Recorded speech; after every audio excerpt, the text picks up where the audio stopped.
وَلَوْ نَزَّلْنَا عَلَيْكَ كِتَابًا فِي قِرْطَاسٍ فَلَمَسُوهُ بِأَيْدِيهِمْ لَقَالَ الَّذِينَ كَفَرُوا إِنْ هَذَا إِلَّا سِحْرٌ مُبِينٌ۔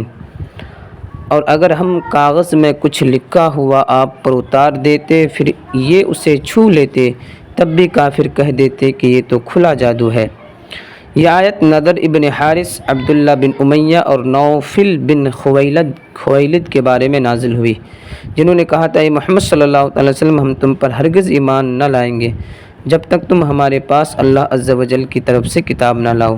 جس کے ساتھ 4 فرشتے ہوں، وہ گواہی دیں کہ یہ اللہ تعالیٰ کی کتاب ہے اور تم اس کے رسول ہو۔ اس پر یہ آیت کریمہ نازل ہوئی اور بتایا گیا کہ سب حیلے بہانے ہیں، کیونکہ اگر کاغذ پر لکھی ہوئی کتاب بھی اتار دی جاتی اور وہ اسے اپنے ہاتھوں سے چھو کر ٹٹول کر دیکھ لیتے تو بھی یہی کہتے کہ ان کی نظر بندی کر دی گئی تھی، اور کتاب اترتی نظر تو آئی تھی لیکن حقیقت میں کچھ بھی نہیں تھا۔ جیسے انہوں نے معجزہ شق القمر یعنی چاند کے 2 ٹکڑے ہونے کے معجزے کو جادو بتایا اور اس معجزہ کو دیکھ کر بھی ایمان نہ لائے، اسی طرح اس پر بھی یہ ایمان نہ لاتے، کیونکہ جو لوگ عناداً انکار کرتے ہیں وہ آیات و معجزات سے نفع نہیں اٹھا سکتے۔